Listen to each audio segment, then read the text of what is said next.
Okay, strategies. All right, now for strategies that I use, I basically came up with these strategies from years of flipping websites, and the strategies change depending on the flavor of the month on Flippa. And basically, what I do is, if a site has made money, has lots of traction, and we can go back. This is email profits, easy email profits. I think we did this on. Andy and I did this together. 38 bids, $600. It's basically 3 sites. We set it at no reserve, which is $1, no reserve. Now you can't set it 0 reserve on Flippa. You have to set it for $1. But essentially $1 starting bid and $1 reserve means no reserve. So the first dollar you get, it goes green, so somebody's going to get the site. Now this takes some guts because, you know, you're you're putting yourself out there and you're just hoping that somebody bids the thing up, and occasionally, and here's the strategy for this. If you get a whole bunch of bids right out of the gate, you get on the most active. Then I don't know what the most active would be for today. You see right here, 61 bids is the top, and I've gotten many that have been up there. So to get on the bottom, you need 13 bids. And see, these are 13 bids, 3,000, 6,500, 13 bids. And then it goes up from there. So the top number one spot, meaning 61 bids, you want to get your bids up quickly. So what happens is you'll get a bunch of bottom feeders at the $1. That's just the way it is. They'll bid the $1, then they'll bid the next increment up, and on it goes until you get hopefully over 13, and then you end up on the most active. When you end up on the most active, guess what? You get a lot more eyes on your site. So this one's very active. Obviously, 61 bids, 18 comments. And it's making $1,000, they say. So $1 start, no reserve. So that's the technique they used because it's making, well, it has uniques. It's not making any money, but it has a bunch of uniques, and it's probably a pretty nice looking site. You can go out and check those out. Here's an Xbox One manual. They're making, they say $300 a month, has 3,000 fans, 37 bids, only at 204. So lots of bids, lots of traction, but not a really high price. Probably started at the same thing, $1, no reserve. So that's one strategy. It's a gut strategy. You got to have some guts to do that, because if you don't want to sell your site for $5, $10, whatever, I mean, that's a chance you take.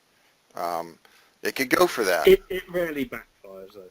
Rarely backfires. I've never had it backfire on me, and I've been doing this since 2007. But it does backfire on other people.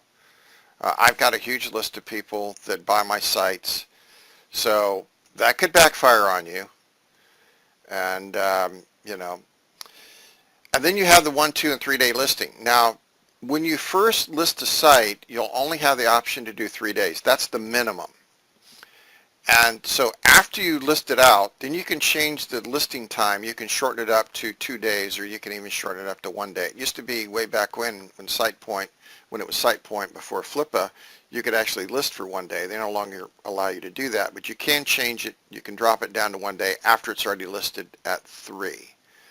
And why do I do just 3-day listings? Well, it's simple. After doing a whole bunch of these, I found that you don't get any more traction after 3 days. So if you list out for 7 days or 30 days, it's just sitting there. It's not making you any money. No one's bidding on it because they're waiting for the last day. You're going to get the most activity on the first day when you first launch out, that especially at a $1 no reserve. That's the most activity. You're going to get huge traction there. Then it's going to drop off, and you'll get some bids here and there, especially if it gets on most active. But as a general rule, you're not going to get a whole lot of traction until the last day and about the last 4 hours. So in the last 4 hours or so, you're going to get just tons of traction on the site if somebody wants it. And usually you'll have a bidding war going on between 2 people.